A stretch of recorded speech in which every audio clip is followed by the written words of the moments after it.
Ton chemin, c'est celui sans trace de pas. Donc là, c'est le titre de ma prochaine conférence. Je rentre de ma séance streetwork et ça a cogité. En fait, c'est comme si tout s'alignait. Il me manquait cette structure de comment je peux servir sur toutes mes connaissances que j'acquiers pour apporter de la valeur à la personne qui souhaite justement se réaliser et qui ne sait pas par où commencer. C'est vraiment l'histoire de Michel-Ange qui a sculpté David euh, au XVe siècle, je crois. Et les gens voyaient un bloc de marbre et lui, il voyait David. Et lorsqu'il a fini sa réalisation, les personnes lui disaient, mais comment tu as réussi à faire ce chef-d'œuvre? Il disait, bah, c'est simple, j'enlevais tout ce qui n'était pas David. J'enlevais. Enlève, enlève, enlève. Et au lieu là dans notre société actuelle où on accumule de plus en plus de choses de l'extérieur, on se compare de plus en plus avec les réseaux sociaux, avec des personnes qui ne sont pas nous, parce que je rappelle, ne cherche pas à être quelqu'un d'autre, ils sont déjà tous pris. Donc ça va être vraiment cette orientation de revenir à soi, agir de l'intérieur pour ensuite rayonner de l'extérieur, et pas l'inverse.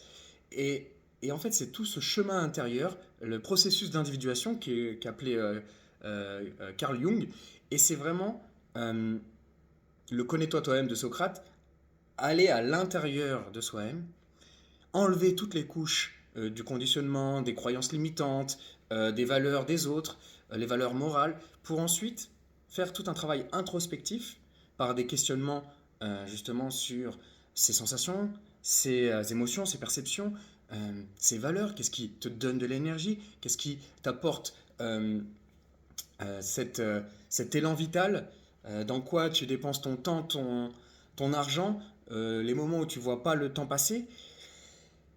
Tout ça, en fait, c'est de mettre de la conscience dessus pour ensuite trouver son alignement intérieur et avoir cette journée alignée pour avoir une énergie décuplée. Et c'est Spinoza qui parlait de conatus, c'est on a tous cette persévérance dans son propre être. Et en fait, ce qui nous empêche d'aller nous accomplir pleinement, c'est des obstacles qu'on se crée. Et je ne sais plus quel philosophe disait, on ne naît pas libre, on le devient. Et donc, l'idée de l'image et l'histoire de Michel-Ange avec le David, c'est d'enlever toutes les couches en fait, enlever tous les obstacles, toutes les racines sur ton chemin pour construire ta propre voie. Et justement, j'étais le premier à me comparer aux autres, à voir leur réussite, et au final, j'avais toujours une petite amertume quand les autres partageaient leur succès, leur réussite, et, euh, et en fait, je m'en voulais d'avoir cette sensation-là. Et ça faisait du bruit en moi, je comprenais pas.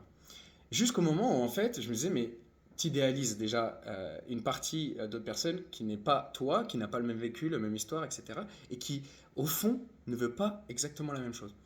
Et de se recentrer sur soi, c'est de se comparer par rapport à nos efforts et à nos progrès de la veille, d'il y a un an, d'il y a 5 ans.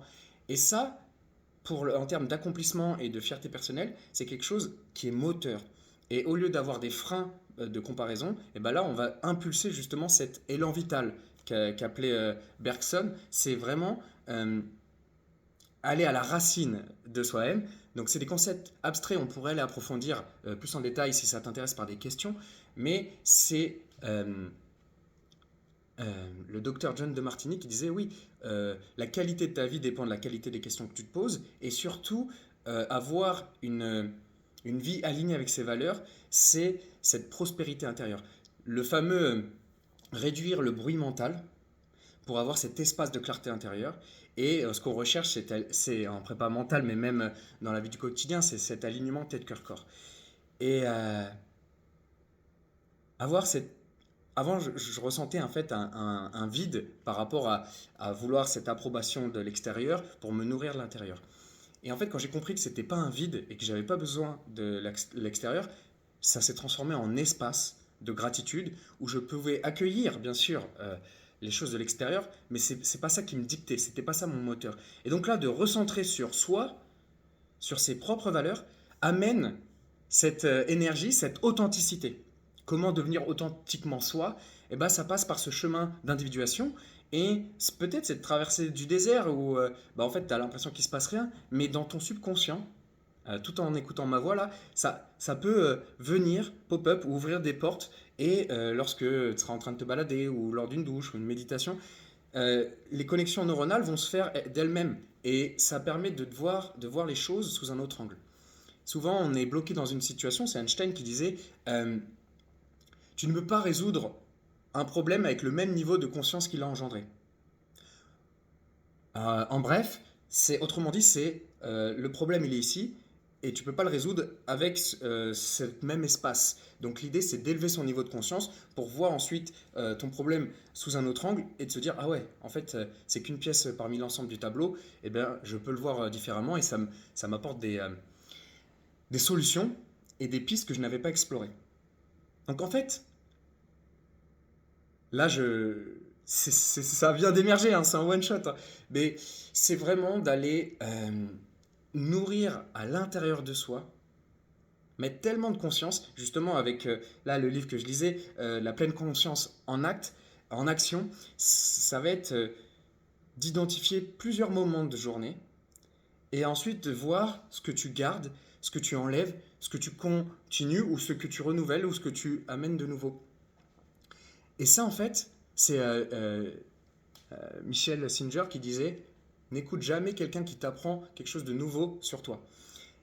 Donc en fait, c'est pas à moi ou à quelqu'un d'autre de te dire ce qui est bon pour toi, c'est à toi de le ressentir, de faire tes propres expériences. On apprend par l'expérience. Le cerveau, il adore apprendre par l'expérience. Donc c'est pour ça que moi, ma triptyque, c'est apprendre, appliquer, transmettre. Et tu ne peux pas juste apprendre la théorie ou juste consommer du contenu. Donc il y aura toujours cette pratique d'expérience parce qu'on apprend à travers nos sens. Et c'est comme un morceau de chocolat. Je peux te dire comment il est bon, sa saveur, sa texture. Si toi tu ne l'as pas goûté, tu ne peux pas faire l'expérience du carré de chocolat.